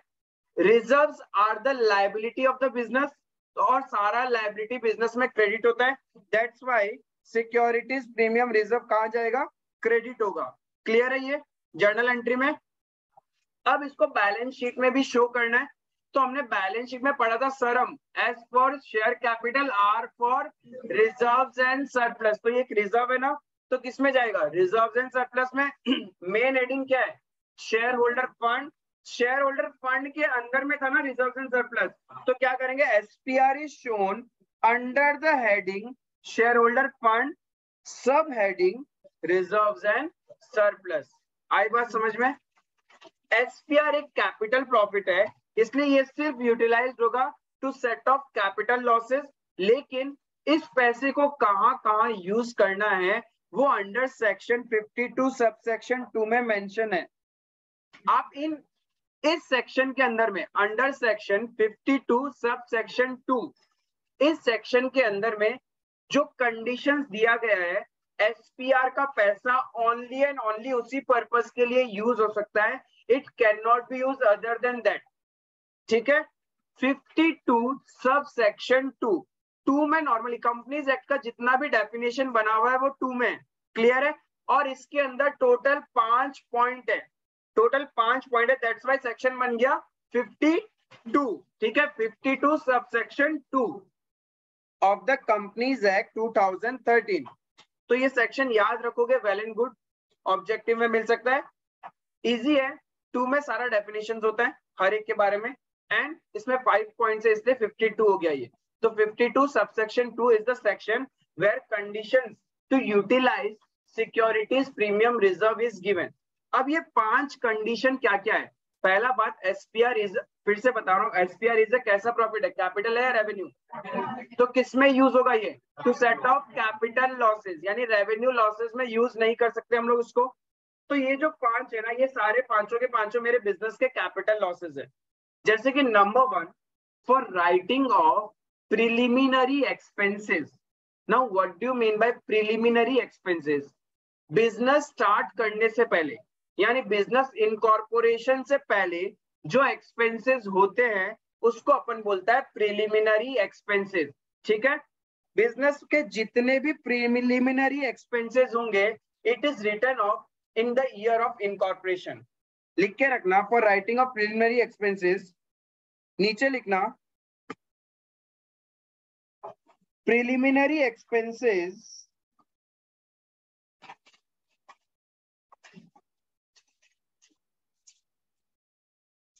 are written off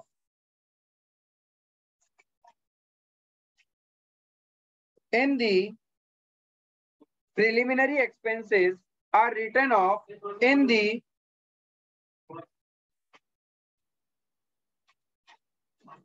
first year itself.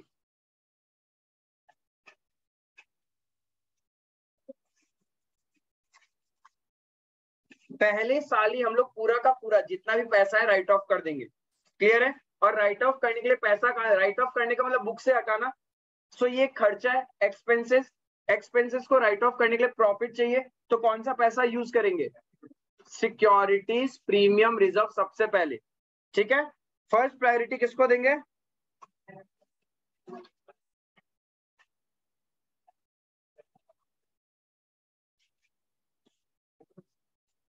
इसको राइट ऑफ करने के लिए फर्स्ट प्रायोरिटी एसपीआर को। इफ आपके एसपीआर में पैसा नहीं है, इफ एसपीआर में पैसा नहीं है, then profit and loss account. नहीं, इन द फर्स्ट ईयर ही राइट ऑफ कर देंगे, ओवर द इयर्स नहीं है। अब फर्स्ट ईयर वो ओवर द ईयर का कंसेप्ट नहीं है। अब शेयर्स के केस में बोले तो आप प्रॉफिट करते हैं और कैपिटल रिजर्व से अगर ज्यादा कम होता है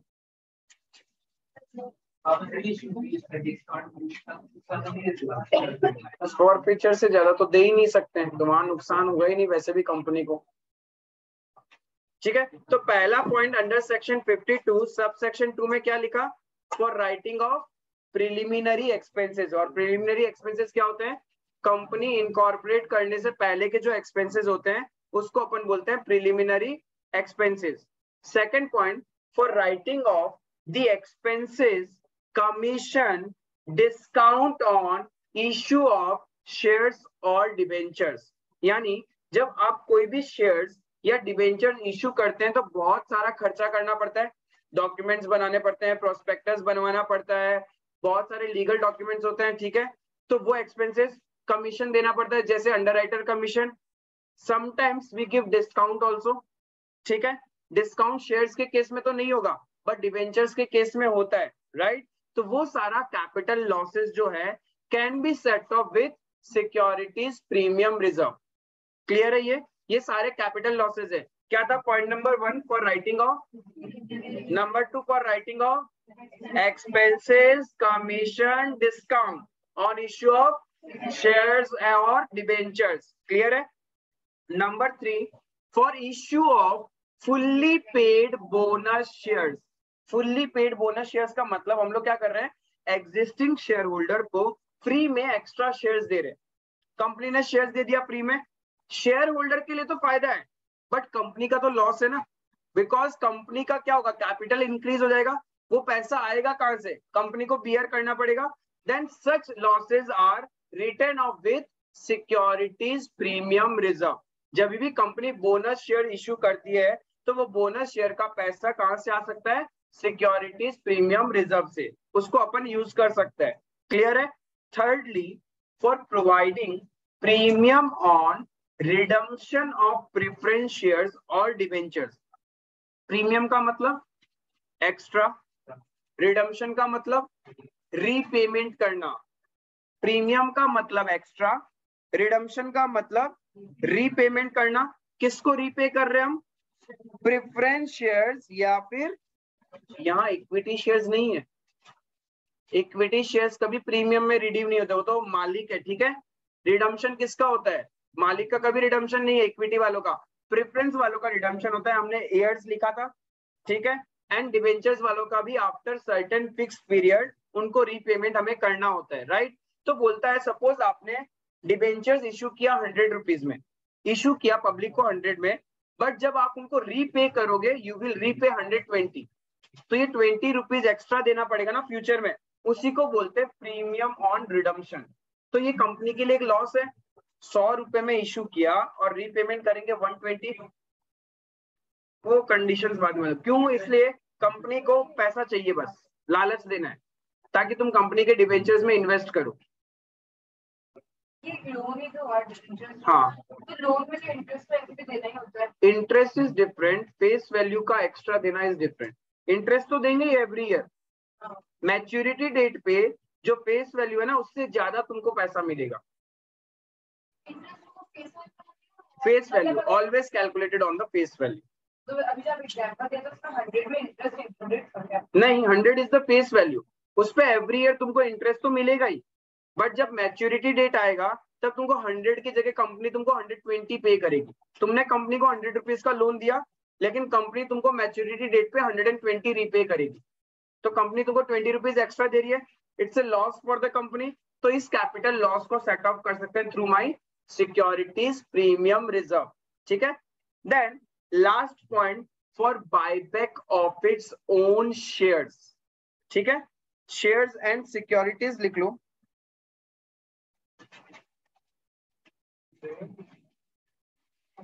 शेयर्स एंड सिक्योरिटीज,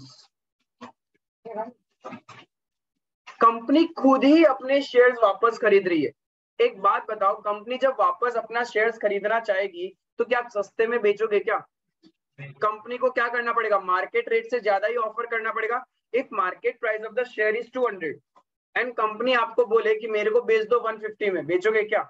तुम लोग मार्केट में सेल कर दोगे ना। इफ कंपनी ऑफर करे 200 ही, तभी भी तुम लोग कंपनी को नहीं सेल करोगे। इफ कंपनी ऑफर करे 250 रुपीज, अब सेल कर देंगे ना अपन, ठीक है। यानी बायबैक करने के लिए कंपनी को जब अपने खुद के शेयर्स बायबैक करने होते हैं तो उसको हाई वैल्यू में बायबैक करना पड़ेगा। तो हाई वैल्यू में बायबैक करेगा तो लॉस होगा, तो वो लॉस को हम लोग यूज कर सकता है सेट ऑफ करने के लिए एसपीआर। क्लियर है? एसपीआर का पैसा यूज हो सकता है उस लॉसेस को सेट ऑफ करने के लिए। हाँ, मार्केट में कौन है? हम ही तो है। इन शॉर्ट हमसे ही तो खरीदेगी कंपनी। मार्केट में कौन होता है? हम लोग। तो हमसे ही तो खरीदना है, तो हम लोग को तो ऑफर करेगी। हाँ, शेयर कैपिटल जब रिड्यूस करना होता है तब कंपनी क्या करती है? बायबैक करती है। और वो तभी सिनेरियो आता है जब कंपनी बहुत अच्छा प्रॉफिट कमा रही है, सरप्लस में, कंपनी को इतने नंबर ऑफ शेयर्स नहीं चाहिए मार्केट में, तो वो क्या करती है? अपने शेयर्स को बायबैक कर लेती है। जब पैसा चाहिए था तब शेयर्स दिया, अब पैसा कंपनी को चाहिए नहीं, बहुत पैसा कंपनी के पास, तो कंपनी क्या कर रही है? अपने ही शेयर्स बायबैक कर रही है। हाँ, डिस्ट्रीब्यूटेबल प्रॉफिट को रिड्यूस करने के लिए। क्लियर है? तो third point, for issue of fully paid bonus shares. फोकट में तुम्हारे पास 2 शेयर्स है। जैसे हम लोग क्या होता है कि दिवाली के टाइम अपने एम्प्लॉयज को बोनस देते हैं ना, 1 महीने का सैलरी या 2 महीने का सैलरी बोनस में देते हैं। सिमिलरली कंपनीज भी अच्छा खासा प्रॉफिट करती है तो कंपनी फ्री में बोनस शेयर्स दे सकती है। कंपनी ऐसे अनाउंस करेगी, all the share holder holding my 10 shares will be allotted 1 share as bonus. यानी जिसके पास 10 शेयर है उसको 1 शेयर फ्री में मिल जाएगा। यानी ऑटोमेटिकली तुम्हारे नंबर ऑफ शेयर्स 11 बन जाएंगे। बट तुमने तो इन्वेस्टमेंट 10 के लिए ही किया था, अब उतने ही इन्वेस्टमेंट में तुम्हारा 11 शेयर्स हो चुका है, तो कंपनी तुमको 1 शेयर फ्री में दिया है, तो कंपनी का तो कैपिटल इंक्रीज हुआ है ना, तो वो लायबिलिटी कहां से देगी कंपनी? तो वो एसपीआर के लिए हम लोग यूज कर सकते हैं वहां पे। तो 5 कंडीशंस है under section 52 subsection 2। Number 1, company शुरू होने से पहले का खर्चा। देखो लॉजिकल है, कंपनी शुरू होने से, कंपनी पहले स्टार्ट तो करना पड़ेगा, तो शुरू होने से पहले का खर्चा। दूसरा, शुरू होते ही कंपनी बनते ही सपना क्या है? शेयर इश्यू करना है, तो शेयर इश्यू करने में एक्सपेंस हुआ, कमीशन दिया या फिर डिस्काउंट दिया, शेयर्स हो चाहे डिबेंचर्स हो, कुछ भी, ठीक है, वो कर लिया। अब कंटिन्यूस कंपनी चलेगी, कंपनी प्रॉफिट कमाएगी तो खुश होगी, खुश होगी तो क्या करेगी? बोनस देगी। तो थर्ड पॉइंट क्या है? बोनस। जितने में ही समय आ जाएगा कुछ लोगों को रीपेमेंट करने का, ठीक है, कंपनी काम करते करते टाइम आ चुका है कि उनको रीपे करना है, तो अपन क्या करेंगे? रीपे करेंगे। लेकिन जब प्रीमियम में रीपे करेंगे तब एसपीआर को यूज करेंगे। एंड लास्टली हम लोग क्या करेगा? रीपे भी कर दिया, अब मेरे इक्विटी शेयर्स है, अब कंपनी बहुत बड़ी बन चुकी है, उतने नंबर ऑफ शेयर्स नहीं चाहिए, तो कंपनी वापस क्या कर लेगी? बायबैक कर लेगी। आई बात समझ में? डिपेंड्स, हाँ, जितने कम शेयर्स रहेंगे मार्केट में उतना डिमांड सप्लाई फैक्टर। हाँ,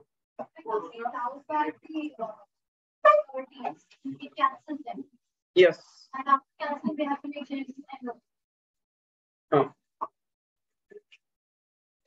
क्लियर है? तो क्या है 5 point for writing off preliminary. सबसे पहले कंपनी शुरू होने से पहले का खर्चा, बाद में कंपनी बनती है, अपने को शेयर्स इश्यू करना है, तो शेयर्स या डिबेंचर्स का एक्सपेंस, डिस्काउंट एंड कमीशन, इसको राइट ऑफ कर सकते हैं। उसके बाद कंपनी परफॉर्म करिए तो खुश होगी तो क्या करेगी? बोनस देगी। Then redemption, premium on redemption of preference shares और debentures, and then for buyback of its own shares and securities. ये 5 पॉइंट है अंडर सेक्शन 52 सबसेक्शन 2। अलग से सेपरेट क्वेश्चन भी आपको पूछ सकते हैं इसके ऊपर में कि एसपीआर का पैसा कहां कहां यूज हो सकता है। एसपीआर एक कैपिटल प्रॉफिट है और उसको यूज भी करेंगे to set off capital losses, and that too only these 5 losses, ये ध्यान रखना। इसके अलावा एसपीआर कहीं यूज नहीं हो सकता। क्लियर है? Next point, if question is silent regarding the collection of premium amount, मतलब बहुत बार क्वेश्चन में क्या होगा, आपको बताएगा नहीं, क्वेश्चन ऐसे बोलेगा 10 रुपए का शेयर 20 रुपए में इशू किया, ठीक है, बट क्वेश्चन में बाइफिकेशन नहीं है, वो एक्स्ट्रा अमाउंट कब कलेक्ट करेंगे, then we will always collect that amount along with allotment.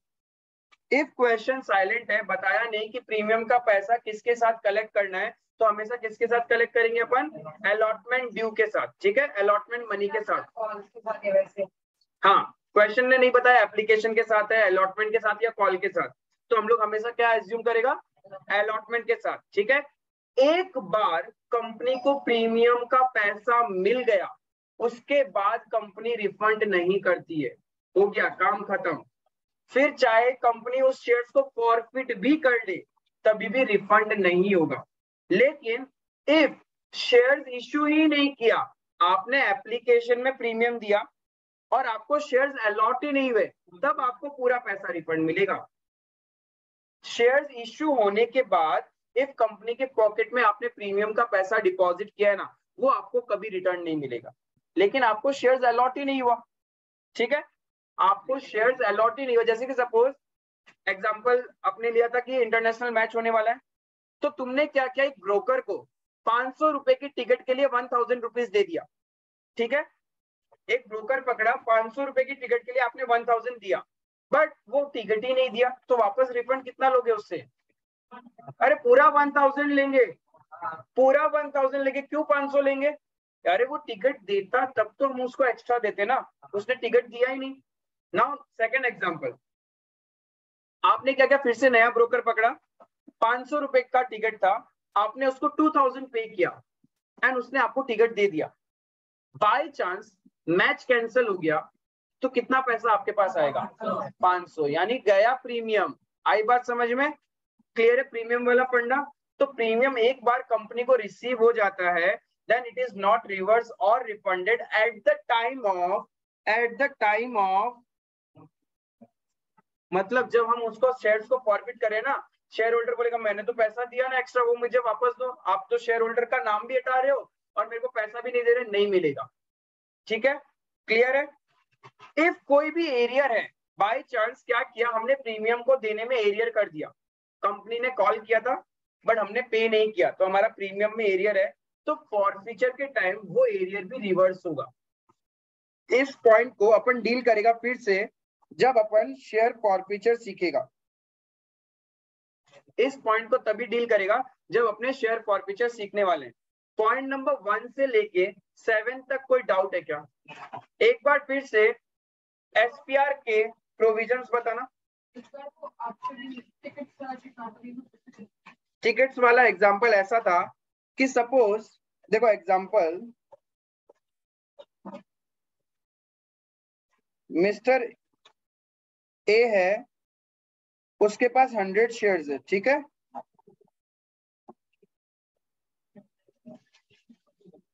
Application पे 3+2, अलॉटमेंट में 3+2, फर्स्ट एंड फाइनल 4 रुपीज, ठीक है। नाउ से अज्यूम उसने क्या किया, ये दिया बट ये नहीं दिया और कंपनी ने उसके शेयर्स फॉरफिट कर लिए, तो ये पैसा अब कंपनी इसको वापस रिफंड नहीं करेगी, एक बार मिल गया तो मिल गया, क्लियर है। और एक एग्जांपल, मिस्टर ए, इसने अप्लाई किया 1000 के लिए, बट इसको अलॉट हुए हैं 800 शेयर्स, ठीक है, एंड कंडीशन सेम है, एप्लीकेशन पे है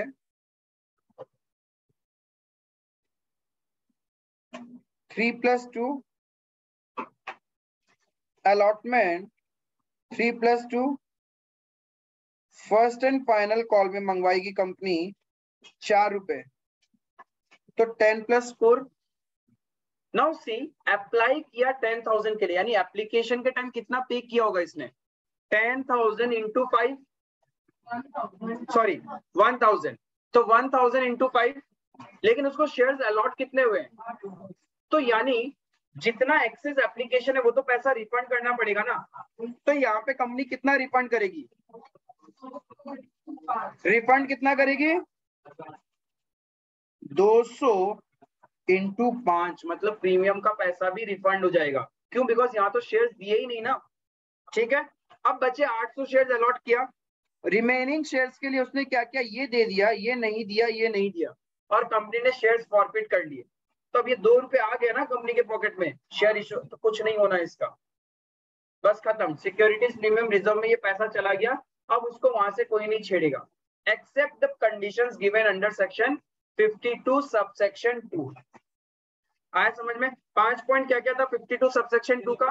preliminary expenses for writing off, अच्छे से बोलो, for writing off preliminary expenses. Number 2, for writing off expenses, commission, discount on issue of shares और debentures. Number 3, for issue of fully paid bonus shares. Number 4, for providing premium on redemption of preference shares and debentures। ठीक है। Fifth, for buyback of its own shares। Clear है? ये conditions है। Your task will be, अभी तक जितना किया वो पूरा पढ़ेंगे। नेक्स्ट क्लास प्रीमियम से रिलेटेड क्वेश्चंस देखेंगे and we will be looking towards pro rata allotment also. ठीक है, तो नेक्स्ट क्लास का टारगेट रहेगा अपना प्रीमियम से related question and pro rata allotment. After that we will cover forfeiture and then reissue वाला part. ठीक है, that's all for today, thank you.